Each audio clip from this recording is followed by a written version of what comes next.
नमस्कार साथियों, आज हम बात करने वाले हैं जुजुत्सु काइसेन के सीजन 2 के एपिसोड नंबर 2 की एपिसोड की शुरुआत होती है जब गेटो अपने लिए चाय बना रहा होता है। चाय पीता है आराम से और उसके कर्स स्पिरिट ने कोकुन को पकड़ रखा होता है। कोकुन कहता है कि गेटो उसे छोड़ दे, वो अपने गांव चला जाएगा और फार्मिंग चालू कर देगा। जिस पर गेटो कहता है कि उसे नहीं लगा था कि कर्स यूजर को फार्मिंग भी आती होगी। कोकुन कहता है कि मिस्टर बेयर भी यहाँ आ चुके हैं और अब ये दोनों स्टूडेंट बचने नहीं वाले। तभी गेटो उसे एक पिक्चर दिखाता है जो उसे गोजो ने भेजी थी, जिसमें मिस्टर बियर हार चुके हैं। तो मतलब ये कि अब क्यू ऑर्गेनाइजेशन भी अभी टूट चुकी है। मीनवेल स्यू क्यू टाइम वेसल एसोसिएशन के मिडल में टोजी से मिलता है, जिसको उन्होंने हायर किया होता है स्टार प्लाज्मा वेसल को खत्म करने के लिए। लेकिन टोजी तो यहाँ बैठकर रेस पर सट्टा लगा रहा है जिसमें वो कभी जीतता नहीं। स्यू उससे पूछता है कि वो गोजो के पीछे क्यों नहीं जा रहा है, जिस पर टोजी कहता है कि वो बिना प्लान के उससे नहीं लड़ सकता, इससे पहले उसे कमजोर तो होने दो, फिर वो जाएगा। स्यू कहता है कि ठीक है। वो उस पर यानी सोर्सर किलर पर ये काम छोड़ता है और जाने से पहले वो टोजी से पूछता है कि मैगुमी कैसा है, जिस पर टोजी अनजान बनकर कहता है कि उसे नहीं पता कि मैगुमी कौन है। Back to the hotel star plasma vessel यानी रिको गोजो की गोदी में होती है। गोजो गेटो से कहता है कि उन्हें इसे डॉक्टर के पास ले जाना चाहिए। काश वो सोको की तरह रिवर्स कर्स टेक्निक यूज कर सकते हैं, लेकिन सोको के समझाने का तरीका हमेशा उन दोनों के सर के ऊपर से जाता है। रिको को भी होश आ जाता है और वो देखती है कि वो गोजो की गोदी में और वो गोजो को थप्पड़ मार देती है। गेटो कहता है कि वो यहाँ उसकी मदद करने आए हैं, जिस पर रिको कहती है कि उसे यकीन नहीं है और उनकी शक्ल देखकर वो बता सकती है वो दोनों उसकी मदद के लिए नहीं है। तभी मिसातो क्रोई रिको की देखभाल करने वाली अभी रूम में आती है और वो देखती है कि गोजो और गेटो दोनों रिको को खींच रहे हैं। क्रोई उन्हें रोकती है और रिको को बताती है कि ये उनकी मदद के लिए यहाँ है। रिको देखती है कि क्रोई एक कर्स्ट पर बैठी पड़ी है जो कि गेटो का होता है, जिस पर गेटो अपनी टेक्निक को एक्सप्लेन करने लगता है। गोजो कहता है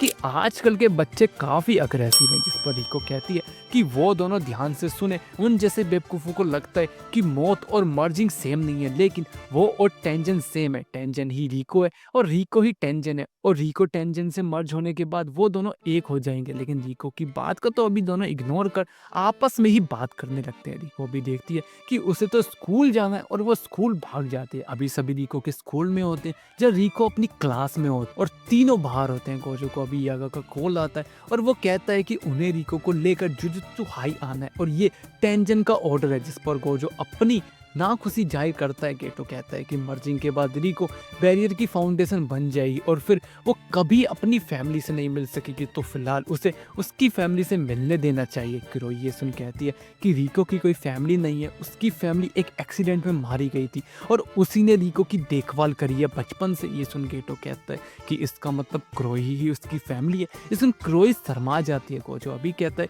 कि गेटो ने 2 कर्सेस को तो रिको की देखभाल के लिए भेजा हुआ है ना, इस पर गेटो कहता है कि काश वो मेमे की तरह अपने कष्ट के विजन्स को देख सकता है, लेकिन अगर कुछ होता है तो उसे पता चल जाएगा। तभी गेटो सडनली रियलाइज करता है कि उन्हें रिको को लेने जाना होगा क्योंकि उसके दोनों कष्ट एक्सरसाइज हो चुके हैं। मीनवाइल एक रेस्टोरेंट में टोजी रेसिस को देख रहा होता है और इधर सीयू देखता है कि टोजी ने रिको के ऊपर इनाम रखा है ताकि उसे मार दिया जाए, और वो ये सब करता है सीयू के दिए हुए पैसों से। मीनवाइल तीनों रिको को बचाने उसकी क्लास की तरफ बढ़ते हैं। टोजी को इधर सीयू का कॉल आता है और वो कहता है कि रिको अभी जुजुत्सु हाई नहीं पहुंची। इसमें टोजी कहता है कि ये तो अच्छी बात है। सीयू कहता है कि अगर दूसरे कर्स्ट यूजर ने रिको को मार दिया तो पैसे उन्हें मिलेंगे, ना कि टोजी को। टोजी को सारा पैसा वापस देना पड़ेगा जो पैसा स्टार रिलीजियस ग्रुप ने उसे दिया है, और अगर दूसरे कर्स्ट यूजर्स को ही रिको के पीछे भेजना होता तो वो ये काम टोजी को नहीं देते। जिस पर टोजी कहता है कि रिको को कुछ नहीं होगा जब तक गोजो उसके साथ है।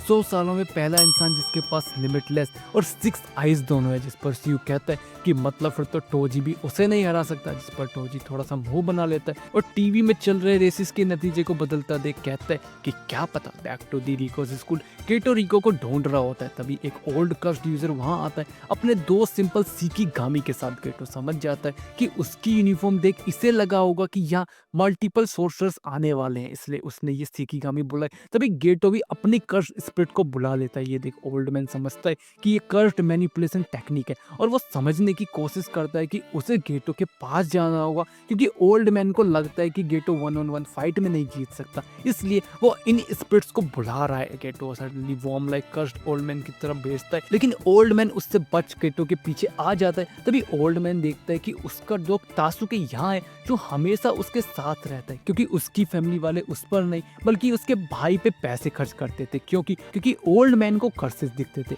और इस पूरे वक्त सिर्फ तासुके ही हमेशा उसके साथ रहा। ओल्ड मैन अपनी लाइफ का फ्लैशबैक देख रहा होता है, जो कि एक झांसा होता है, और गेटो तुरंत अपीयर होता है और उसकी खूब पिटाई कर देता है और उससे पूछता है कि वो ग्रुप क्यू से है या स्टार रिलीजियस। इधर गोजो रिको को ढूंढ लेता है, लेकिन गोजो को देख सारी लड़कियां पागल हो जाती है। उनकी टीचर भी वहां आती है और वो भी पागल सी हो जाती है। गोजो अभी रिको को लेकर यहाँ से जाने लगता है और उसे कहता है कि वो अब जुजुत्सु हाई जा रहे हैं। इधर एक कर्स्ड यूजर गोजो को दूर से देख रहा होता है और समझता है कि यही वो है जिस पर 3 करोड़ का इनाम है। तभी वह क्रोई आ जाती है, वो समझ जाती है कि रिको को लेने आया है, इसलिए वो उस पर हमला कर देती है। अभी गेटो भी यहाँ आता है और देखता है कि क्रोई तो काफी पावरफुल है। इधर गोजो के सामने अभी वही कर्स्ड यूजर अपने आप को 5 क्लोन्स में डिवाइड कर लेता है। तभी गोजो को गेटो को कॉल आता है। गेटो कहता है कि उसे पता लगा कि कल 11 बजे तक रिको पर 3 करोड़ का इनाम है। रिको अभी सोचती है कि क्या ये सब शिकिगामी है।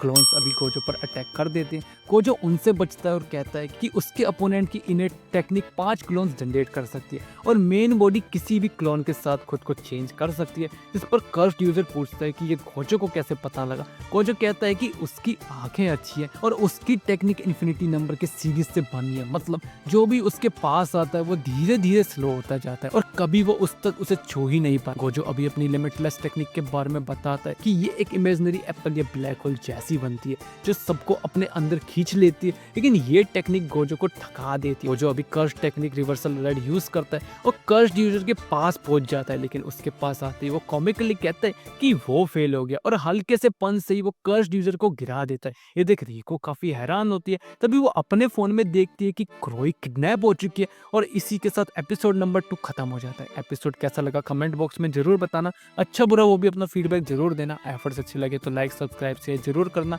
और मिलते हैं नेक्स्ट वीडियो में। तब तक के लिए धन्यवाद।